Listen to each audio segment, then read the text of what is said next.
በስመ አብ ወወልድ ወመንፈስ ቅዱስ አሐዱ አምላክ አሜን። ጸጋን ሰላምን ናይ ጎይታናን መድኃኒናን ኢየሱስ ክርስቶስ ኣብ ዘለኹሞ ምስ ኩላትኩም ይኹን አሜን። ሎማዓንቲ ምክንያት ጌርና ነስተንትኖ ድማ ብዛዕባ ኒቆዲሞስ ክኸውን እዩ። ቤተ ክርስቲያን ኒቆዲሞስ ኢላ ሰይማቶ ዘላ ካብ ኒቆዲሞስ ድማ ብዙሕ ነመሃሮ ነገር ክህልወና እዩ ንኹላትና። ምክንያቱ ኒቆዲሞስ ናይ ብሓቂ መምህር እዩ። ብመሰረቱ ሓደ ምሁር እዩ። ኣይሁዳዊ እምነት እውን ዝተማሃረ እዩ። ፈላጢ ነይሩ። ብዛዕባ ክርስትና ድማ ብዛዕባ ኢየሱስ ክርስቶስ ጽቡቕ ገይሩ ኣርጊጹ ካብ ኢየሱስ ክርስቶስ ዝተማሃረ ዝተቐየረ ዝተለወጠ ሰብ ከም ምንባሩ መጠን ናይ ኒቆዲሞስ ህይወት ሰሓቢ ስለ ዝኾነ ብዙሕ ክምህረና ይኽእል ኢለ ይኣምን። ካብዛ ሰንበት እዚኣ ኒቆዲሞስ እያ ጥራይ ኢልና ንሓልፋ። መን እዩ ኒቆዲሞስ? ካብ ኒቆዲሞስ ከ እንታይ ክንመሃር ንኽእል? ብዛዕባ ኒቆዲሞስ ሓሲብና ንፈልጥ ዶ? ናይ ኒቆዲሞስ ኣብ መጽሓፍ ቅዱስ ተቐሚጥዎ ዘሎ ኣገባባት ምስ ህይወትና ኣተሓሒዝናዮ ንፈልጥ ዶ? እንታይ ክንመሃር ንኽእል ኢልና ብዛዕባ እዚ ምስትንታን ክንገብር ኢና። እግዚአብሔር ብጸጉኡ ዝግፈና ፈቃድ ናይ እግዚአብሔር ይኹን። እዚ መደብ ወይ ብሓፈሻ ብብርሃን ወንጌል ዝሓልፍ መደባትና እንድሕር ፈቲኹሞ ንኻልኦት ንኽበጽሖም ኣብ ምዝርጋሕ ክንተሓባበር ብትሕትና ክሓትት ይደሊ። እዚ መስመር ወይ ድማ ናይ ብርሃን ወንጌል ቻነል ክንዕብዮ እንድሕር ክኢልና እንድሕር ዓብዩ ኣብ ቀጻሊ ብዙሕ ጽቡቕ መደባት ክንሰርዕን ክንገብርን ስለ ንሓስብ ብቐረባ ድማ ንኩሉ ሰብ ንምብጻሕ ክሕግዝ ስለ ዝኽእል ኩላትና ዓቕምና ብዘፍቅዶ ነቲ ቻነል ንምዕባይ ድማ እጃምና ከነበርክት በዚ ኣጋጣሚ እዚ ከዘኻኽር ይደሊ። ናብ ትምህርተይ ክመለስ። ኒቆዲሞስ መን እዩ ዝብል ኣብ ዝሓጻር ግዜና ክንርኢ። ኒቆዲሞስ ኣብ መጽሓፍ ቅዱስ ኣብ 3 ቦታ ተጠቒሱ ጥራይና ንረኽቦ። ኣብ 3 ምዕራፋት ማለት እዩ። ክንዲዚ ዝኣክል ኣገዳሲ ዝኾነ ሰብ ኒቆዲሞስ ስለምንታይ ወንጌላዊ ማቴዎስ፣ ማርቆስ፣ ሉቃስ እዞም 3 እዚኣቶም ወይ ድማ እንሳተን ተመሳሰልቲ ወንጌልን ዝበሃላ ሳይናፕቲክ ጎስፕል ተባሂለን ዝፍለጣ ስለምንታይ ኒቆዲሞስ ክንዲዚ ዝኣክል ኣገዳስነት ዘለዎ ክጠቕስዎ ኣይከኣሉን ብግልጽ ስለ ዘይተጻሓፈልና። ወንጌላዊ ዮሃንስ ግን ኣብ ታራብዒት ወንጌል ንስኡ ኒቆዲሞስ ተገዲሱ ፀዊዕዎ ዘሎ ኣብ 3 ኣገደስቲ ምዕራፋት እዩ ተጻሒፉ ዘሎ። ስለዚ ኒቆዲሞስ ኣብ ወንጌል ዮሃንስ ጥራይና ንረኽቦ፣ ኣብ ወንጌል ዮሃንስ እውን ኣብ 3 ቦታ ጥራይና ንረኽቦ። ግን ብዙሕ ክምህር ዝኽእል ዓይነት ሰብ እዩ ኒቆዲሞስ። ስለዚ ኒቆዲሞስ መን እዩ ክንርኢና። ኒቆዲሞስ ስለ ዝተዓወተ ድማ ካብ ተዓወት ናይ ኒቆዲሞስ ከመይ ኣቢልና ንሕና ተኻፈልቲ ክንከውን ንኽእል፣ ተማቐልቲ ናይ ተዓወትቲ ክንከውን ንኽእል ብዛዕባ እዚ ድማ ክንምርምር የገድሰና እዩ። ስለዚ ኒቆዲሞስ ኣይሁዳዊ እዩ። ካብ ወገን ፈሪሳውያን እዩ። ፈሪሳውያን ዝበሃሉ ኣለዉ፣ ሰዱቃውያን ኣለዉ፣ ኤሴናውያን እውን ኣለዉ። ካብዞም 3 ፓርቲ እዚኦም ግን ኒቆዲሞስ ካብ ወገን ፈሪሳውያን ከም ዝኾነ ኢና ኣብ ቃል ኣምላኽ ንረኽቦ። ካብ ከምዚኦም ዝዓይነቱ ወፂኡ ናብ ኢየሱስ ክርስቶስ ክመጽእ ዝኸኣለ እዩ። ኒቆዲሞስ ማለት ትርጉሙ ድማ ኒቆ ማለት ቪክትሪ ማለት እዩ፣ ዓወት ማለት እዩ። ዲሞስ ዝብል ዘለካ ህዝቢ ማለት እዩ። ስለዚ ትርጉም ስሙ ዓወት ህዝቢ ማለት እዩ። ከምዚ ኣብ ዓድና ዓወትን ሓፋሽ ዝበሃል ዘሎ ኒቆዲሞስ ማለት ዓወት ህዝቢ ማለት እዩ። ብርግጽ ድማ ኒቆዲሞስ ዓወት ህዝቢ ኮይኑ ዝተረኸበ እዩ። ከም ሽሙ ከም ትርጉሙ ኮይኑ ዝተረኸበ እዩ። ኒቆዲሞስ ሓደ ካብ በዓል ሰበስልጣን እዩ ነይሩ። ዓቕሚ ዝነበሮ ሰብ ነይሩ፣ ዝተማሃረ ሰብ ነይሩ። ካብ ወገን ፈሪሳውያን ኢልና ኣይሁዳዊ ኢልና ከምኡ ድማ በዓል ስልጣን ከም ዝነበረ ንሪኦ። ሕቡእ ወደ መዝሙር ከዓ ነይሩ። ቶም 12 ብግልጽ ምስ ኢየሱስ ክርስቶስ ዝጓዓዙ ዝነበሩ ደቀ መዝሙር ተማሃሮ ክኸውን ከለዉ ኒቆዲሞስ ግን ብሕቡእ ብለይቲ ብግዜ ጸልማት ናብ ኢየሱስ ክርስቶስ መጽኡ ዝመሃር ዝነበረ እዩ ስለምንታይ ግን ኒቆዲሞስ ናብ ኢየሱስ ክርስቶስ ብግዜ ለይቲ ተሓቢኡ ክመጽእ ዘድለዮ እንድሕር ኢልና ሓደ ኣብ ኣይሁድ ዝተፈለጠ እዩ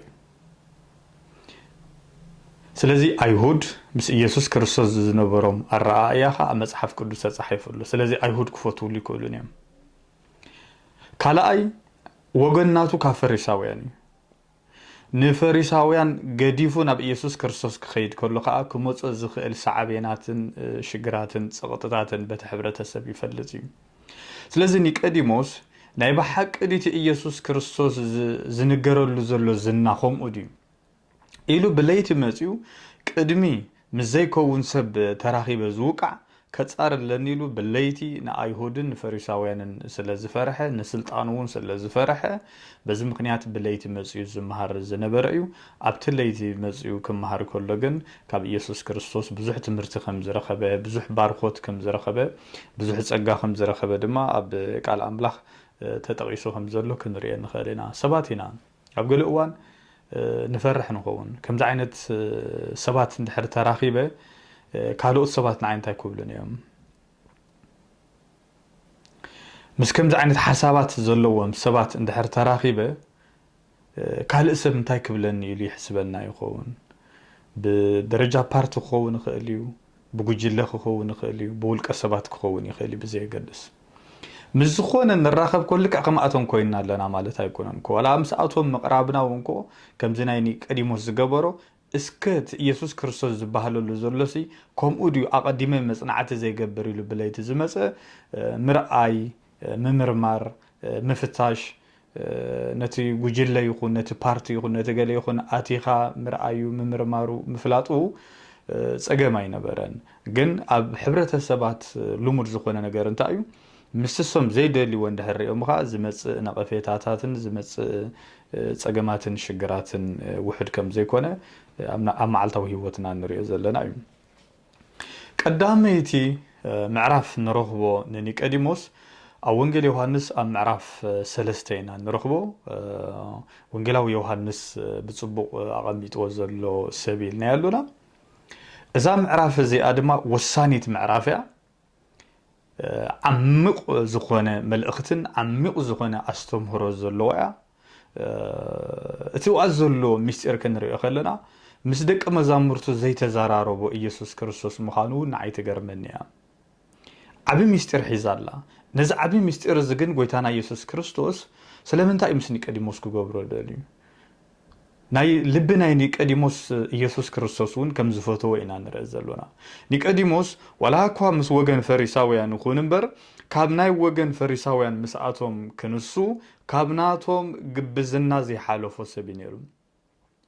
ካብቶም ናይ ፈሪሳውያን ኣኽራርነት ዘይሓለፎ ሰብ ነይሩ ጎይታና ኢየሱስ ክርስቶስ ኣብ ወንጌል ማቴዎስ ምዕራፍ 22ን ምዕራፍ 23 ነዘን ክልተ ምዕራፍ እንተሪእናን ንፈሪሳውያን ብግልጽ ዝነቕፎም ኣብቱም ልቑሉቓት መቃብር ስጋ መባል በፂሑ እዩ ብግዳንኩም ናይ ሃይማኖት ሰባት ትመስሉ ኢልዎም ኣካዳድኖኦም ናይ ሃይማኖት ሰባት እዮም ዝመስሉ ውሽጦም ግን ልቑሉቕ መቃብር ኢልዎም በቃ መቃብር ኣብ ውሽጢ እንድሕር ፍሒርካ ኣቲኻዮ ሬሳ ዓጽምቲ ዝመሽመሸ ነገራት እዩ ዝጸንሕ ብደጊኡ ግን ብማርሞ ክኸውን ይኽእል እዩ ብኻልእ ዝወቀበ ክኸውን ይኽእል እዩ ስጋብ ክንዱ እዩ ጎይታና ኢየሱስ ክርስቶስ ብከቢድ ቃላት ተዛሪቦም ንገሊኦም ኣብቲ ናትኩም ክትእትውዎም ትደልዩ ግና ድማ ናብ መንግስቲ ኣምላኽ ከተስግርዎም ዘይኮነ ሒዝኩሞም ደቂ ገሃነብ ኢኹም ትገብርዎም ዘለኹም ስጋ ምባል ጎይታና ኢየሱስ ክርስቶስ ነቒፍዎም ከም ዝነበረ ንርኢ ስለዚ ካብቶም ብግብዝና ዝፍለጡ ወገን ፈሪሳውያን ካብኦም ወፂኡ ንናቱ ልቢ ግን ኢየሱስ ክርስቶስ ከም ዝፈተዎ ኢና ንሪኦ ምዕራፍ 3 ካብ 1 ስጋብ 21 ባዕልኻትኩም አንብብዋ ኣነ ግን ካብ 1 ስጋብ 8 ዝተወሰነ ከንብብ ከምዚ ይብል ካብቶም ፈሪሳውያን ኒቆዲሞስ ዝስሙ ሰብኣይ ሓለቓ ኣይሁድ ነበረ ንሱ ብለይቲ ናብ ኢየሱስ መጺኡ ረቢ ብጀካ እቲ ኣምላኽ ምስኡ ዝኾነ ሰብ ነዚ ንስኻ ትገብሮ ዘለኻ ተኣምራት ክገብሮ ዝኽእል የልቦን እሞ ንስኻ መምህር ኮንካ ካብ ኣምላኽ ከም ዝመጻኻ ንፈልጥ ኣሎና በሎም ኢየሱስ ድማ ካብ ላዕሊ እንተዘይተወለደ ንመንግስቲ ኣምላኽ ክሪኣ ዝኽእል ከም ዘየልቦ ብሓቂ እብለካ ኣለኹ ኢሉ መለሰሉ ኒቆዲሞስ ከዓ ንሰብ ከምስ ኣረገ ክውለድ ከመይ ኢሉ ይከኣሎ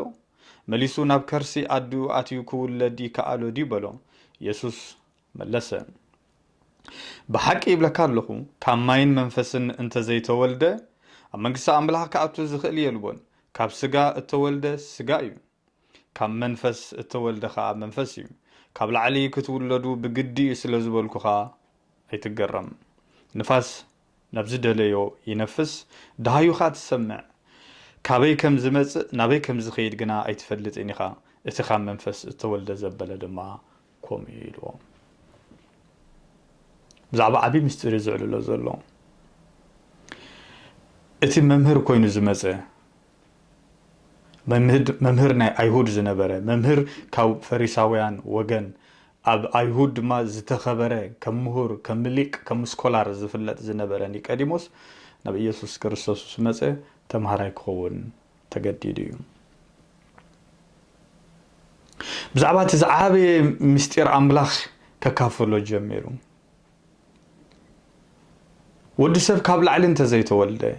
ካልኣይ ግዜ እንተዘይተወሊዱ ንመንግስቲ ኣምላኽ ከኣቱ ኣይክእልን እዩ ምስ በሎ ገሪሞ ኒቆዲሞስ ወዲ ሰብ ካልኣይ ግዜ ዶ ካብ ኣዲኡ ክውለድ ይከኣሎ ኢልዎ ካብ ማይን ካብ መንፈስን ዘይተወልደ መንግስቲ ኣምላኽ ኣይርኣን ኢልዎ ብዛዕባ እዚ ምስጢር እዚ ክትርድኦ እንተደሊኻ ድማ ንፋስ ናብ ዝደለዮ ይነፍስ ካበይ ይመጽእ ናበይ ይኸይድ ኣይትፈልጥን ኢኻ ዳሃዩ ግን ትሰምዕ ኢኻ ኢልዎ መንፈስ ቅዱስ ግብርታቱ ከምቲ ንፋስ ድምጽ ዘስምዕ መንፈስ ቅዱስ ድማ ከዓይን ክሰርሕን ከሎ ብግብርታቱ ንሪኦ ኢና ካበይን በየንን ከመይ ገይሩ ከም ዝሰርሖ ከመይ ገይሩ ከም ዝዓዩ ግና ኣይንፈልጦን ኢና ስለዚ እቲ ናይ መንፈስ ቅዱስ ነቲ ዓሚቕ ምስጢር ስራሕ ናይ መንፈስ ቅዱስ ብንፋስ ገይሩ ከረድኦ ፈቲኑ ኒቆዲሞስ ክርድኦ ኣይከኣለን ካብ ስጋ ተወልደ ስጋ እዩ ካብ መንፈስ ተወልደ ግና መንፈስ እዩ ስለዚ ንስኻ ብመንፈስ ክትውለድ የድልየካ ኣሎ ኢልዎ ጸኒሐ ክርኤ ኣብዚኣ ብዛዕባ ዝዓባይ ምስጢር እዚ ኣይረምሮ እቲ ካብ ስጋ ዝተወልደ ስጋ እዩ እቲ ካብ መንፈስ ተወልደ ዘበለ ድማ መንፈስ ይብሎ ጎይታና ኢየሱስ ክርስቶስ ኩሉ ግዜ ብዛዕባ ስጋ ጥራይ ምሕሳብ ሞት ዘምጽእ ዝብሎ ቃል ኣምላኽ ብዛዕባ መንፈስ ምሕሳብ ድማ ህያው ይገብረካ እዩ ኩሉ ግዜ ብዛዕባ ስጋ ጥራይ ተሓስብ ትኾንካ ብዛዕባ ጥሪት ተሓስብ ትኾንካ ብዛዕባ ገንዘብ ጥራይ ተሓስብ እንድሕር ኮንካ ህይወትና ክንከስሮ ንኽእል ኢና ብዓብዪ ድማ እቲ ንመርሖ ዘለና ስድራ ቤት እውን ክንከስሮ ንኽእል ኢና ምክንያቱ ህይወት ክህልዎ ተኮይኑ እቲ ስድራ ቤት ንቤት ኣምላኽ ግዜ መሃብ ምስ ኣምላኽ ምዝርራብ ናይ ስድራ ቤት ግዜ ኩሉ ነገራት የድሊ ስለ ዝኾነ ነዚ ኩሉ እዚ ብኽሳራ መታን ከይነሓልፎ ብዛዕባ ስጋ ጥራይ ምሕሳብ ስጋዊ ሰብ እዩ ዝገብረካ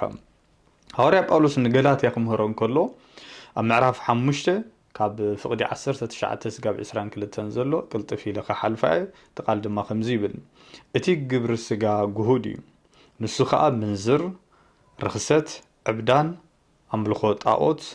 ጽንቆላ ጽልኢ ባእሲ ቅንኢ ቁጣዓ ሻራ ምፍልላይ ዝርግርግ ቅንዓት ቀትለት ስኽራን ጓይላ ከምዚ ዝኣመሰለ ካልእን እዩ ትግብረ ስጋ ኣብዚ ጥራይ ዘሎ ትግብረ ስጋ እቶም ከምዚኦም ዝመሰሉ ዝገብሩ ንመንግስቲ ኣምላኽ ከምዘይወርስዋ ከምቲ ቅድም ዝበልኩ ኣቐዲመ እብል ኣለኹም እቲ ፍረ መንፈስ ግና ፍቕሪ ሓጎስ ዕርቂ ዓቕሊ ለውሃት ሕያውነት እምነት ህድኣት የኣኽለኒ ምባል እዩ ይብሎ ናይ መንፈስ ሓሳብ ክመጽእ ከሎ እዚኣቶም እዮም ዝመጹ ስለዚ ኣብ እምነት ኣለኹ ዝብል ኣብ ስጋይ ኮንኩን ዘለኹ ኣነ ኣብ መንፈስ ዘለኹ ዝብል ሰብ እንድሕር ሃልዩ እዞም ኣብ ተጠቂሶም ዘለው ፍረ ናይ መንፈስ ቅዱስ ክንፈርኽ እንክእል ኣለና እቲ ካልኣይ ግዜ ዝተወልደ ከምዚ ዓይነት ፍረ ክፈሪ ናይ እግዚአብሔር ቃል ይደሊ መንፈሳዊ ፍረ ክንፈሪ ምእንቲ እቲ ጸጋ ድማ ኣባና ክበዝሓልና نجزابير ጸጋ ተማቀልት ክንከውን ካብ ፍቅሩ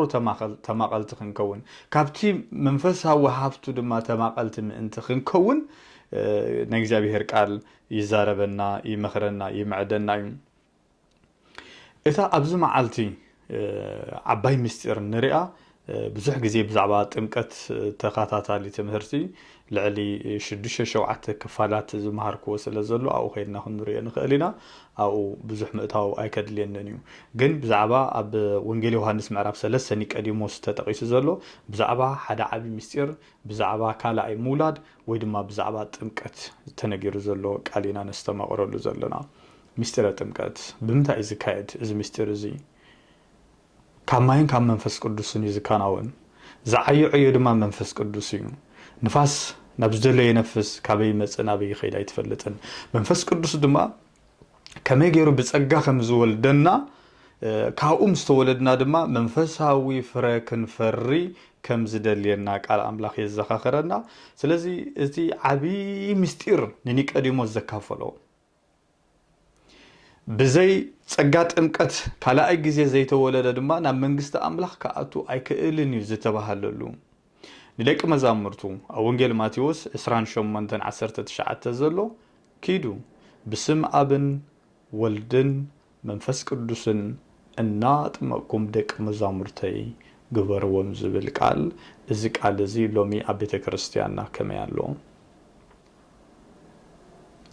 ብዛዕባ ዓብይ ምስጢር ንዘራረብ ኣሎና ኪዱ ኢልዎም ናብ መላእ ዓለም ኪዱ ምክንያቱ ጥምቀት ኣገዳሲ ስለ ዝኾነ ነቲ ኢየሱስ ክርስቶስ ኣብ ቀራንዮ ዘፍሰሶ ክቡር ደም ናብኡ ክንኣቱ ተኮይንና ናይ መጀመርታ ኣፍ ደገ ስለ ዝኾነት መንፈስ ቅዱስ ድማ ካልኣይ ወሊዱ ናብ መቅደስ ኣምላኽን ናብ ክርስቶስን ናብ መንግስቲ ኣምላኽ ክንኣቱን ናይ መጀመርያ ማዕጾ ስለ ዝኾነ እታ ቀዳመይትን ዓባይን ምስጢርን ንኒቆዲሞስ ነጊርዎ ሎሚ ኣብ ቤተ ክርስቲያን ከመይ ኣሎ ገሌና በገንዘብ ንሪኦ ኣለና ንምስጢረ ጥምቀት ንገሌና ከዓ ብስርዓት ንሪኦ ኣለና ገሌና ብሸለልትነት ንሪኦ ኣለና ገሌና ድማ እኹል ናይ ትምህርቲ ብዛዕባ ጥምቀት ዘይብልና ከም ቀሊል ከም ዋዛ እንዳረኣናዮ ንኸይድ ኣለና ክጥመቑ ዝመፁ ኣብ ቤተ ክርስቲያንና እዚ ኣብ ስደት ንሪኦ ዘለና ነቲ ጸጋ ጥምቀት ኪዱ እንዳመሃርኩም ኣጥምቑ ተባሂሉ ከም ቀዳማይ ዕዮ ናይ ቤተ ክርስቲያን ተልእኾ ክኸውን ዝግብኦ ጥምቀት ጸጋ ጥምቀት ደልዮም ዝመፁ ስድራ ቤታት ሓደ ናይ ኣባልነት ስለ ዘይብልካ ኣባልነት ስጋብ ዘይሓስካ ኣይትጥመቕን ዝብል ገንዘብ ክንድዚ ተዘይከፊልካ ኣይትጥመቕን ዝብሉ ናይ ሕሉፍ ክንድዚ ናይ ክንድዚ ዓመታት ቅድም ክትከፍል ኣለካ ብድሕሪኡ ክትጥመቕ ዝብል ቤተ ክርስቲያን ጸጋ ጥምቀት ደልዮም ዝመፁ በገንዘብ ረብሓ ክትሪኦ ዝጀመረትሉ ጅሆ ክትሕዞም ዝጀመረትሉ ዘመንን ግዜን እዋናትን ንርኢ ኣለና ከይድና ክነጥምቆም እዩ ዝግባእ ከምቲ ቅዱስ ጽሑፍ እንተኮይኑ ሓላፍነትና ከምቲ ኣብ ቃል ኣምላኽ ዘሎ እንተኮይኑ ንጥምቀት ማዕጾና ኩሓኩሒ ስጋብ ዝመፀና ክንጽበ ዘይኮንና ዘይተጠመቀ ኣብየሎ ክነጠምቆ ኢልና እውን ናትና መንፈሳዊ ዕዮን ግዴታን ስለ ዝኾነ ክንጽዕረሉ ግባእ ነይሩ ወረጋ ዓቕሚ እንድሕር ሃሊናሲ ኣብ ሃገራት ዓረብ ኣብ ቻይና ኣብ ኮርያ ካልኦት ክርስቲያናት ዝኮ ኣብ ከምዚአን ኣብ ኣፍሪቃ ክርስትና ዘይኣተወን ኣፍሪቃ ክርስትና ንምትእትታው ዝገብሮ ዘለዋ ሚሽን ነዚ ሚሽን እዚ ክንገብሮ ተዘይከኣልናሲ እቶም ኣመንቲ ኦርቶዶክሳውያን ኮይኖም ጥምቀት ደልዮም ኣብ ዝመፁናስ ብዛዕባ ካርዲ ብዛዕባ ኣባልነት ብዛዕባ ገንዘብ ሓቲትና ጥምቀት ኮለል ክነብሎም ጽቡቕ ኣይነበረን ገሊአን ከዓ በዚ ምክንያት ኣብ ናይ ግብፂ ቤተ ክርስቲያን ዘላቶ ኮይዶም ብነፃ ኣጠሚቖም ይምለሱ ኣለዉ ሓላፍነትና ስለ ዘይተዋፀናዮ ንህዝብና ዘይምችእ ኣካይዳ ስለ ንኸይድ ዘለና ስለዚ ቤተ ክርስቲያን ክትነቕሓሉ ይግባእ ምእመናን ድማ ነዚ ጉዳይ እዚ ኣብ ምዕራይ ትነቕሕሉ ትባራበሩሉ ተዓይሉ ትሰርሕሉ ግዜ ክመፅእ እውን ጸሎትና ምንየትና እዩ ስለዚ ናትና ኣገልግሎት ቤተ ክርስቲያን ስጋብ ትትስእ ቤተ ክርስቲያን ስጋብ ትነቅሕ ምእመናንና እውን ጽቡቕ ርድኢት ሒዞም تا بيت كريستيان أبتخد كونه زلواني حبار سرح أم مسرح سجاب نبصح أقل قلتنان ساويتنان ناتنا ميشن كتصالي كخونيم قال بسرعة زرقي ولو ጨጉሩ ዘይተላጽየ መጽዩ ገለ ካብ ጥንቀት ዝመልስዎም ገለ ከዓ ብጉቦ ገንዘብ ከፊሎም ዘጥምቅዎም ዘይተላጽየ ተመጽዩ ጉቦ ተኽፍሎ ሽዑ ተጠምቆ ዝገርም ነገር እዩ ቤተክርስትያንና ዝኸይ ዘሎ እቲ ዓቢ ምስጢር ብዛዕባ ምኽንሻብን ዘይ ምኽንሻብን እውን ኣይኮነን ሐዋርያ ጳውሎስ ከገሊጽዎ ኣሎ ንደቀ ተባዕትዮ ምኽንሻብ ወይ ግዝረት ንብሎ ዘለና ናይ ኦሪት እዩ ኣብዚ ዘመን እዚ ከዓ ደቀ ተባዕትዮ ንጽሬት ክግበር ከሎ ቤተክርስትያን ተጻብኦ የብላን ምስ እምነት ግን ዝተተሓሓዘ ይኮነን ሐዋርያ ጳውሎስ ንገላትያ ምዕራፍ 5 ፍቅዲ 6 ከምዚ ይብሎም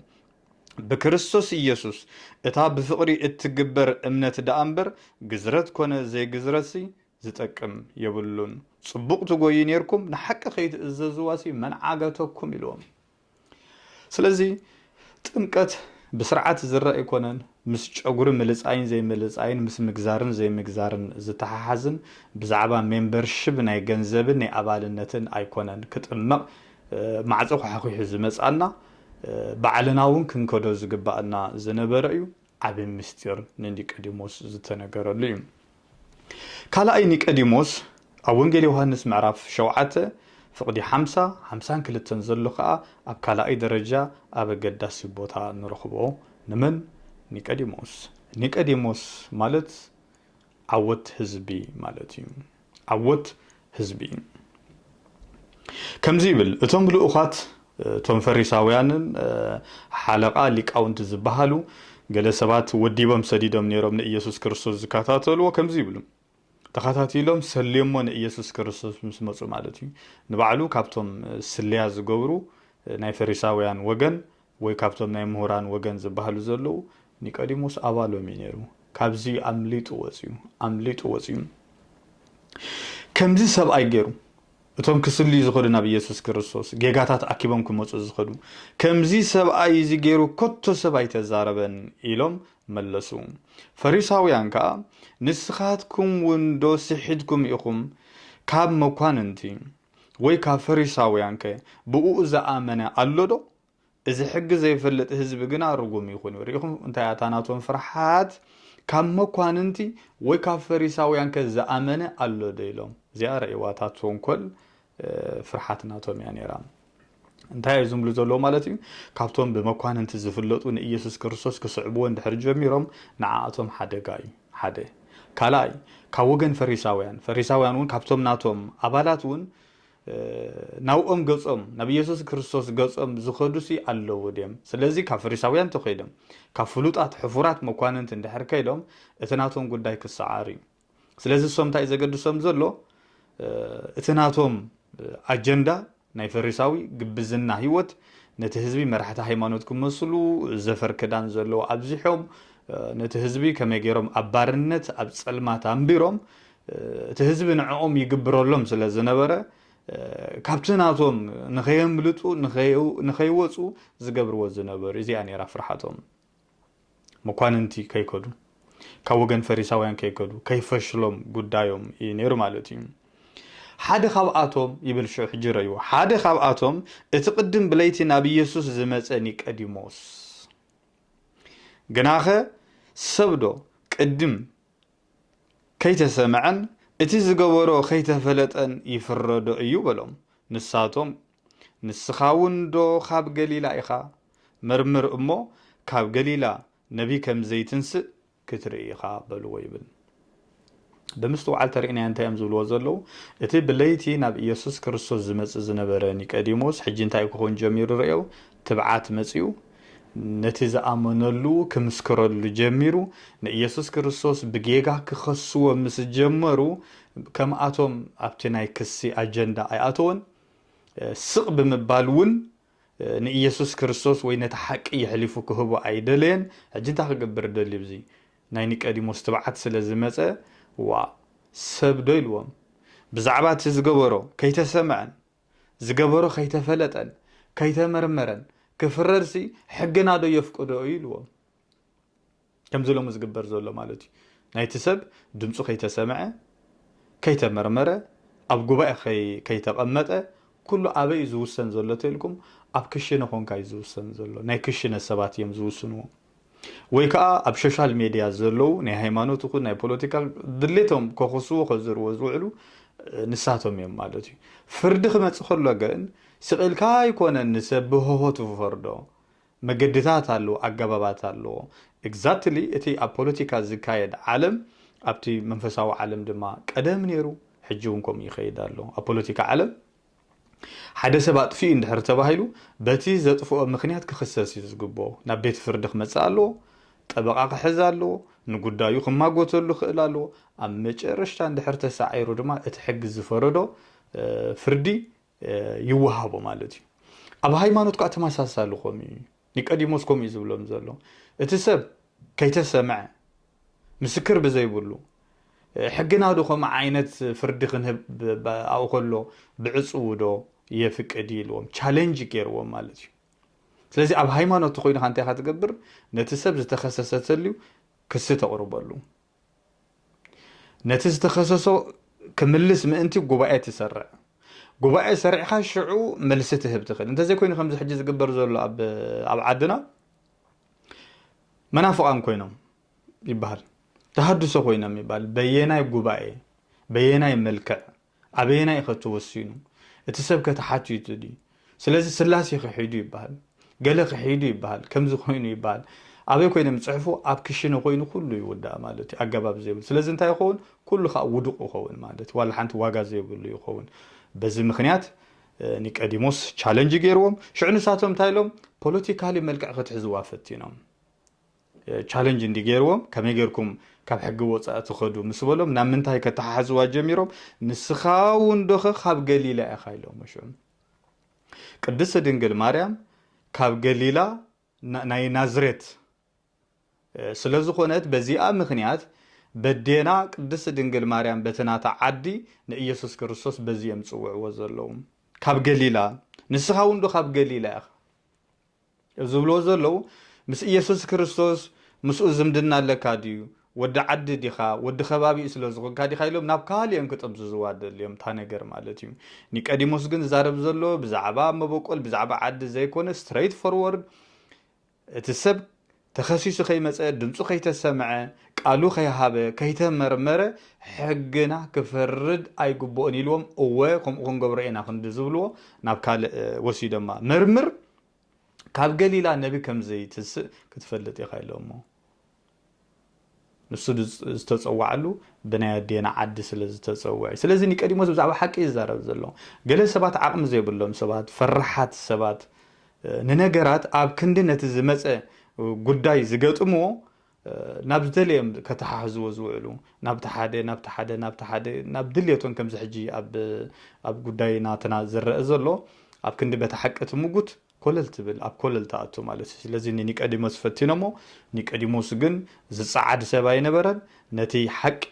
ደው ክብለሉ ጀሚሩ እዩ ብቕዓት እውን ነይርዎ እዩ ዝተምሃረ ሰብ እዩ ምሁር ኣካል ናይ ኣይሁድ እዩ ጽቡቕ ልቢ ዝነበሮ ሰብ እዩ ስለዚ ካብ ኒቆዲሞስ ብዙሕ ነገራት ኢና ንምሃር ትብዓት ንምሃር ነቲ ዝኣመናሉ ሓቂ ምምስካር እውን ንምሃር ምስ ኢየሱስ ክርስቶስ ግዜ ምውሳድ ከም ኒቆዲሞስ እውን ንምሃር ግዜ ወሲዱ ምስ ኢየሱስ ክርስቶስ ብለይቲ እንዳመፀ እንዳተምሃረ እንዳሓተተ እውን እንዳመርመረ ግዜ ወሲዱ ስለዚ ምስ ኣምላኽ ግዜ ምውሳድ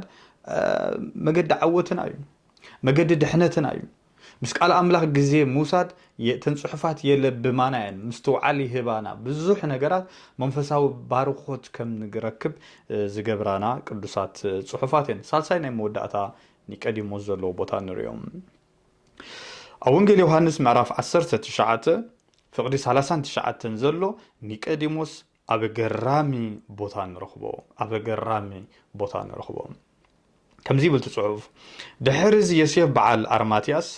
እቲ ንኣይሁድ ስለ ዝፈርሐ ብሕቡእ ወደ መዝሙር ኢየሱስ ዝነበረ ንሱ ስጋ ኢየሱስ ክወስድ ንጲላጦስ ለመኖ ጲላጦስ ከዓ ፈቐደሉ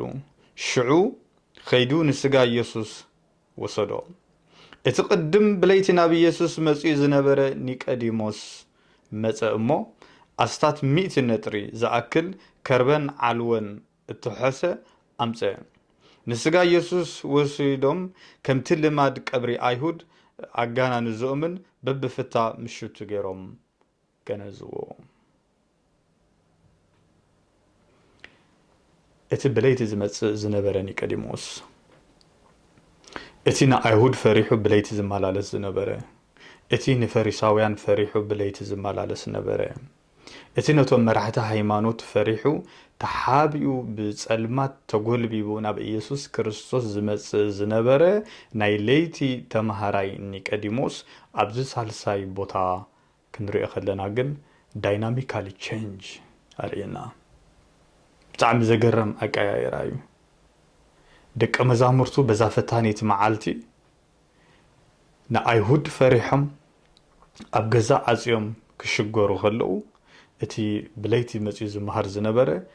ኣብ ብርሃን መጽዩ መራሕቲ ፖለቲካን መራሕቲ ሃይማኖትን ክልቲኦም ተሻሪኾም ንኢየሱስ ክርስቶስ ኣሕሊፎም ሂቦም ከም ዝሰቀልዎ ቅዱሳት ጽሑፋት ይምስከር ኣሎ ነቲ ይሕሊፉ ዝሃበ በዓል ስልጣን ናውዩ መጽዮም ዞም ንሕቡ ደቀ መዝሙሩ በግልጽ ድማ ስጋ ኢየሱስ ክርስቶስ ገኒዞም ንምቅባር ዝበቁዑ ክልቲኦም ናይ ኒቆዲሞስ ህይወት ብዙሕ ክምህረና ዝኽእል ሰብ እዩ ነይሩ እምበር ደቀ መዛሙርቱ ኣብ ዘይተረኸቡሉ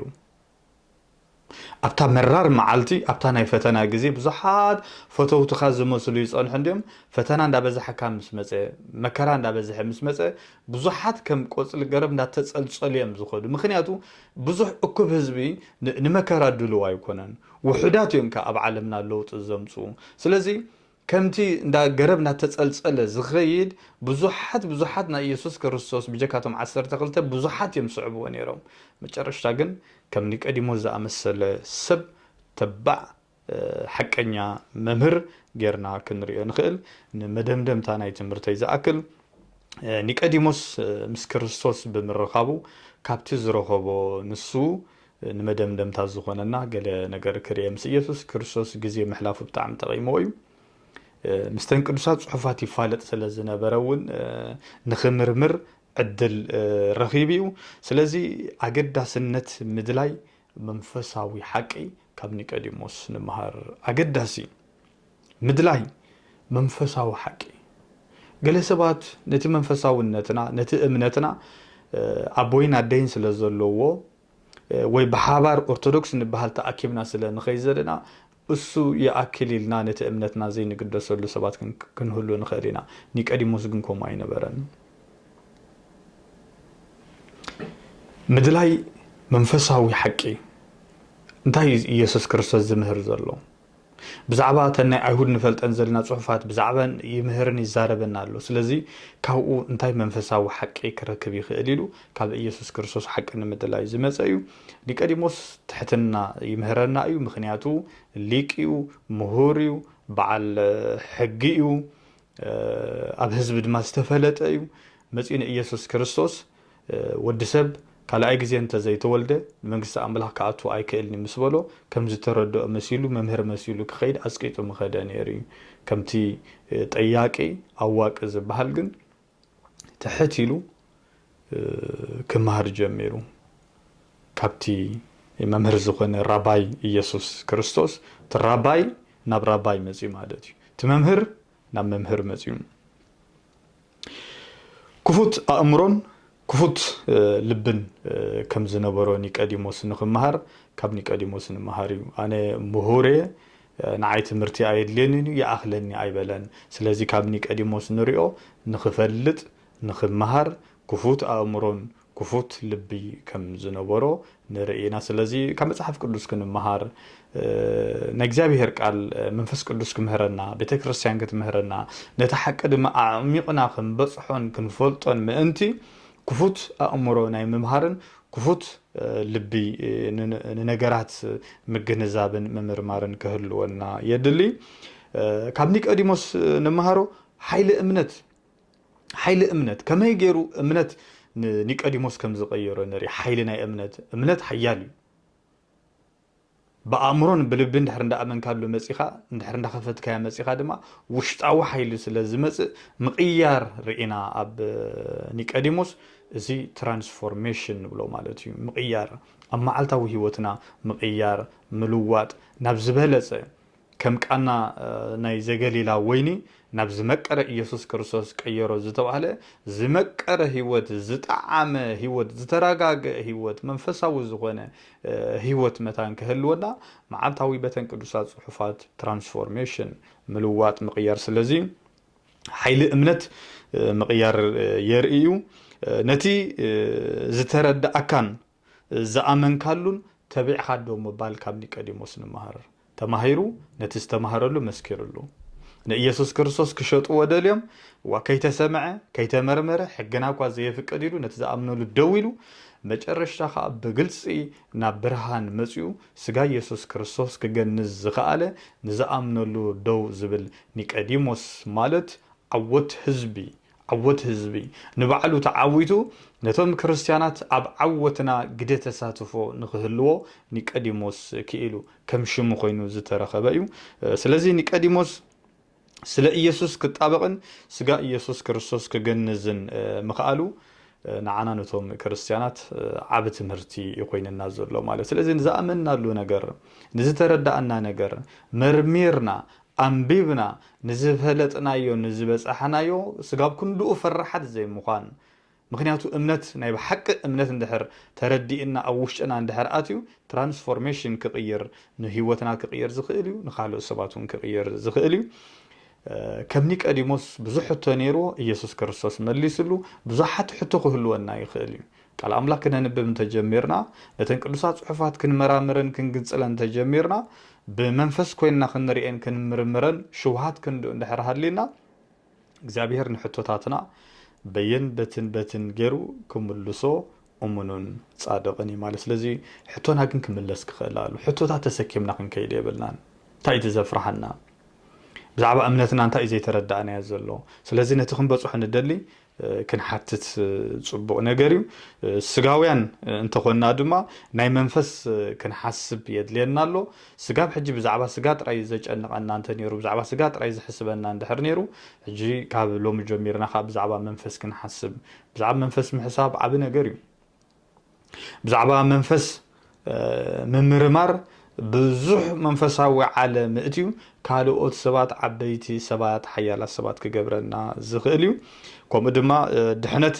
ቀዳምነት ሰሪዕና ከም ኒቆዲሞስ ክንሪኦ ዘለና እዩ ኒቆዲሞስ ስልጣን ነይሩ ቀዳምነት ግን ምድሓን ርዩ ኒቆዲሞስ ኣብ ህዝቢ ሕፉር ነይሩ ግና ናይ ምድሓን ጉዳይ ንዑ ኣገዳሲ ነይሩ ኒቆዲሞስ ወገን ካብቶም ተፈራሕቲ ፈሪሳውያን ወገን ነይሩ ነገር ግን ብዛዕባ ምድሓን ንዑ ኣገዳሲ ነይሩ ኩሉ ፍልጠቱ ሃፍቱ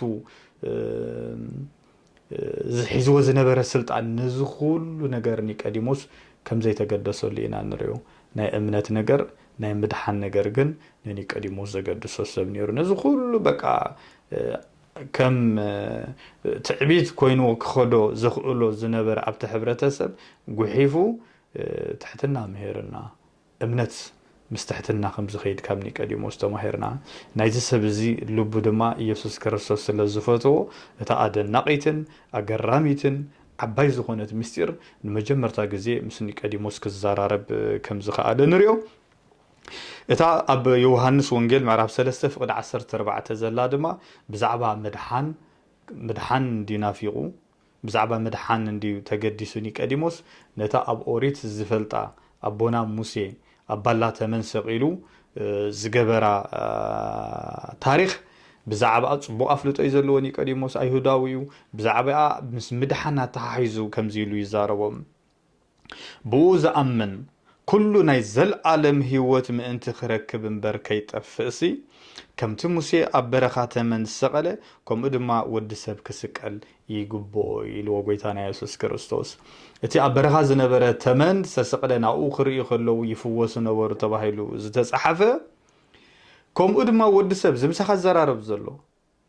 እቲ ስጋ ዝለበሰ እቲ መሲሕ ማሳያ ትጽበይዎ ዘለኹም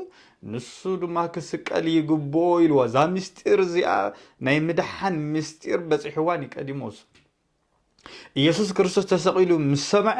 ከምቲ ሙሴ ኣብ በረኻ ተመን ዝሰቐለ ወዲ ሰብ ከምኡ ክስቀል ይግብኦ ስጋ ኢየሱስ ክርስቶስ ክገንዝ ክመጽእ ምስጢር ናይ ምድሓንና ተረዲእዎ መጽኡ ክንደይ ሰናይ ነገር እዩ ምስጢር ናይ ምድሓንና ተረዲእዎ መጽኡ ምክንያቱ እሱ ንሃፍቱ ንኩሉ ነገራቱ